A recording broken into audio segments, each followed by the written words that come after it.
Welcome to this presentation titled Reverend Walter Rauschenbusch and His Quest to Resurrect the Principles of Jesus of Nazareth and Teach the Ethics of Land Justice.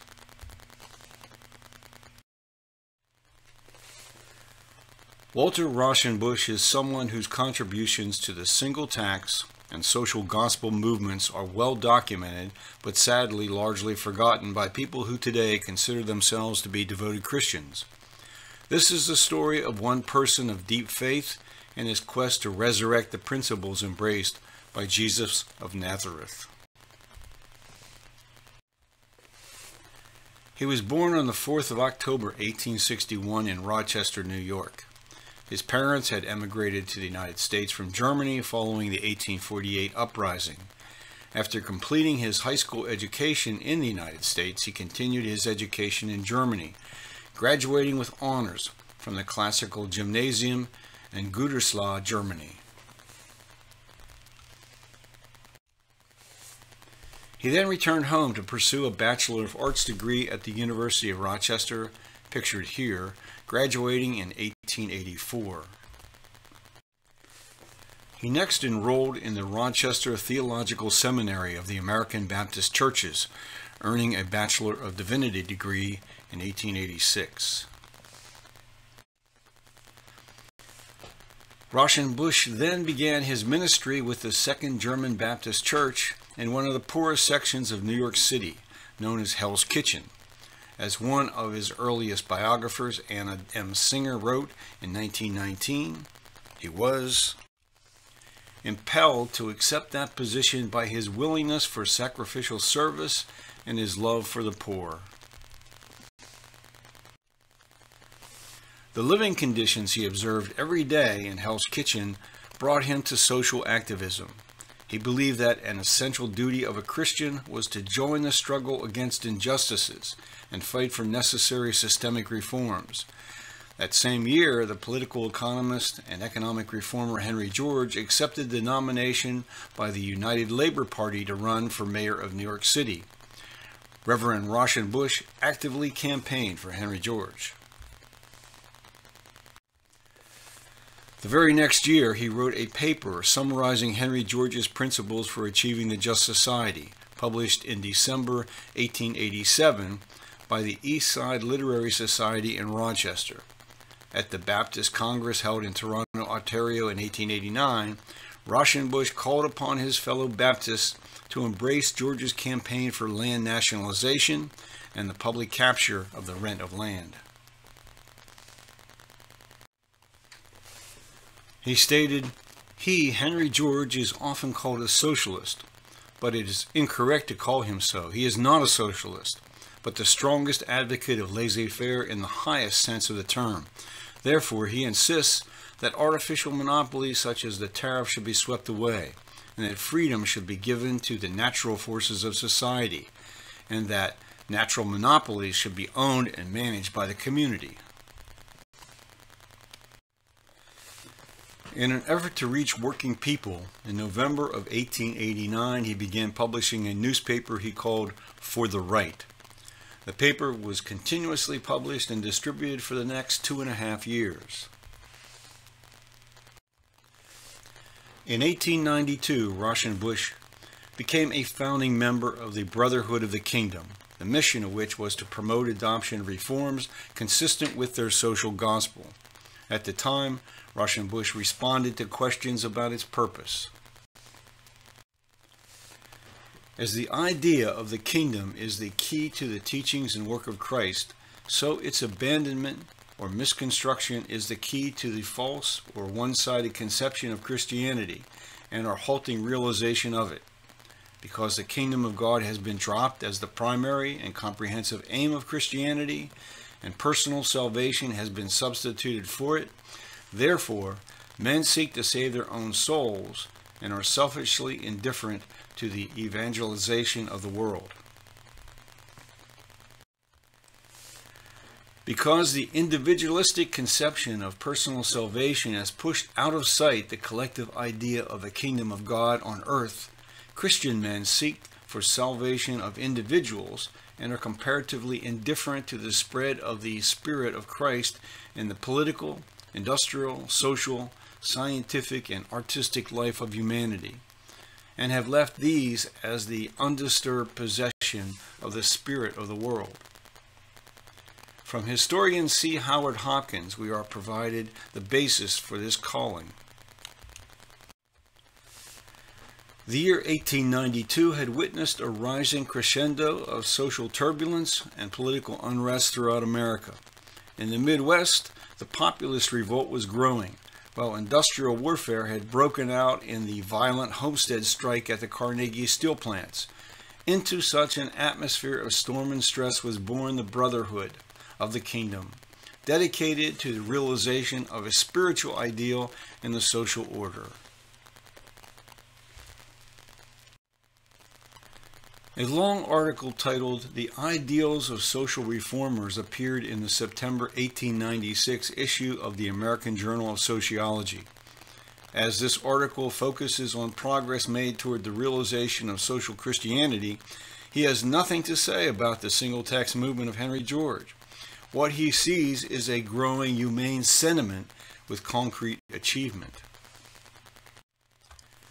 It has already sought to give even the children of the poor their share in our intellectual heritage by providing universal elementary education, guarding the intellectual rights of the child even against his parents by some measure of compulsion. It has provided night schools, free lectures, free libraries and museums, and many aids to secure even a higher education for those who desire it. In the political domain, it has gone a long way toward endowing the lower classes with a voice, by extension of the suffrage, and is constantly laboring to secure that right against bribery or intimidation by devising better methods of voting, and to make the will of the people act more surely on legislation by planning systems of minority representation and direct legislation.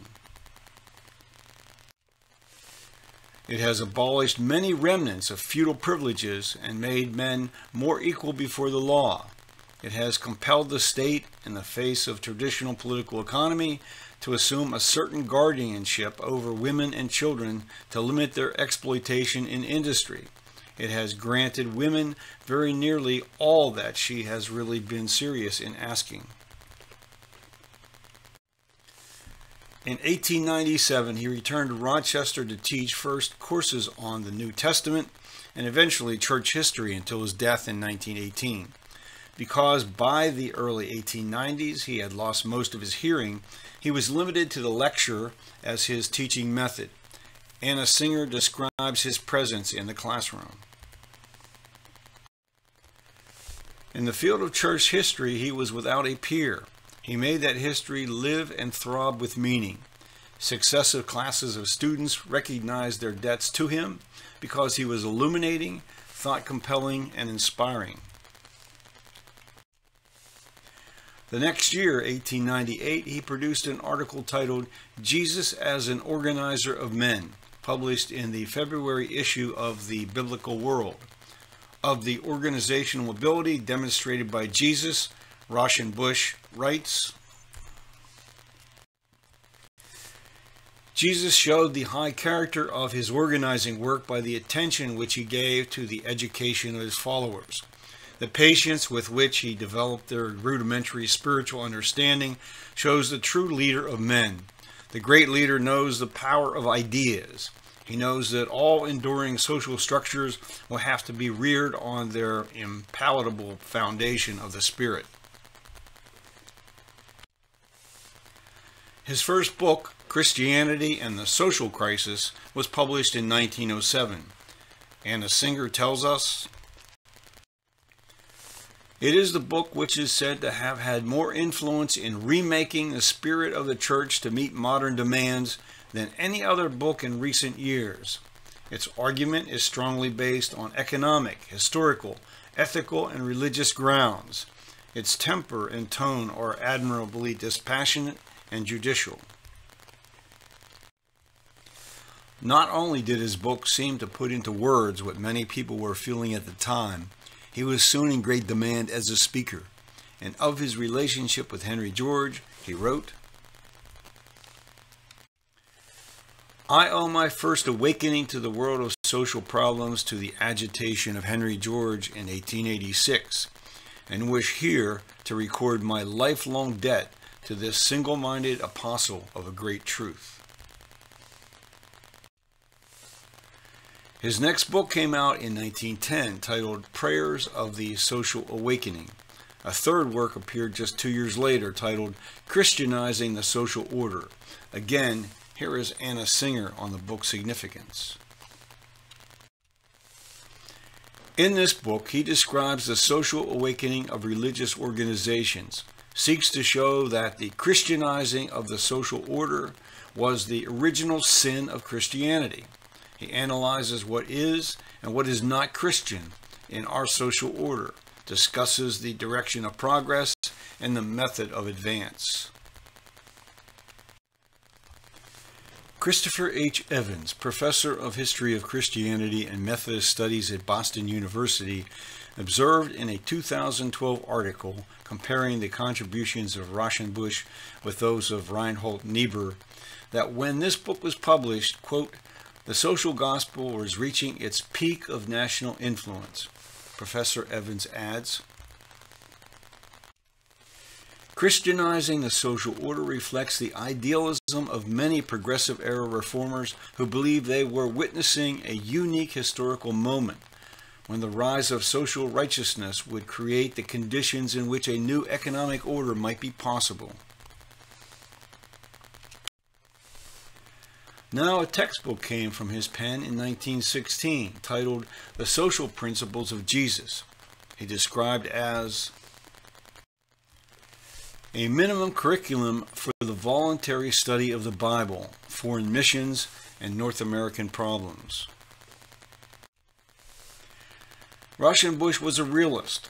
What he viewed as the actual teachings of Jesus were misrepresented by too many of those who were the gatekeepers of Christian doctrine. Equally serious was what he saw as the decline in the basic tenets of civilization. He writes, "To gain private wealth, men have slaughtered the forests, contaminated the rivers, drained the fertility of the soil, monopolized the mineral wealth of the country, enslaved childhood, and generally acted as the dog in the manger toward humanity.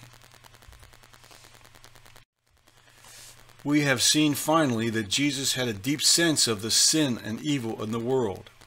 Human nature is frail, men of evil will are powerful, organized evil is in practical control. Consequently, social regeneration involves not only growth, but conflict." These brief excerpts reveal the continued influence of Henry George on Rauschenbusch's thinking about the state of humanity. He was not the only deeply religious person who responded to the principles embraced by Henry George.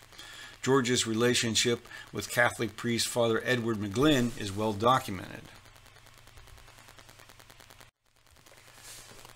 Rauschenbusch's final book, A Theology for the Social Gospel, was published in 1917, which Anna Singer tells us, quote, "is primarily a book for ministers.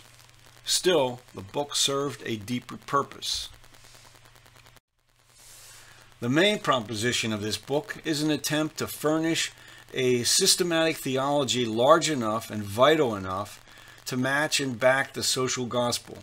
It is a book that is perceptive of the truth in old systems and insistent on the necessity and value of the new order of ideas. In it, he has carried the foundations of his social program and philosophy deeper than ever. At the same time, the book has a rare charm of style and reveals the unusual ability of the author to vitalize old forms of thought. The progressive era was denied further efforts by Rauschenbusch to resurrect the true principles of Jesus of Nazareth, as he died of colon cancer on the 25th of July, 1918, at age 56. Christopher Evans concludes that Rauschenbusch's lasting influence suffered by his early death. In essence, he did not have sufficient time to defend his major insights or refine them with new perspectives. At the turn of the 20th century, Rauschenbusch was grappling with the realities of late 19th century industrialization, immigration, and unregulated capitalism in a nation on the cusp of becoming a global economic and military power. Although theological liberalism was starting to gain traction within American Protestantism, those who adhered to what later became known as the social gospel were a small minority who, in Rauschenbusch's words, shouted in the wilderness. Reverend Rauschenbusch certainly found inspiration from the teachings of Henry George. However, he does not seem to have regularly associated with others within George's circle of supporters.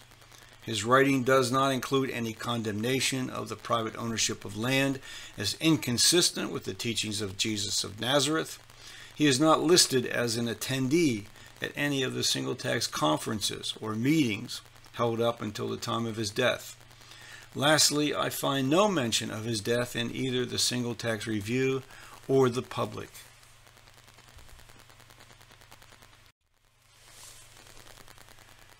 And yet, Reverend Rauschenbusch lived a remarkable life and made amazing contributions to the insights necessary for us to move toward just societies.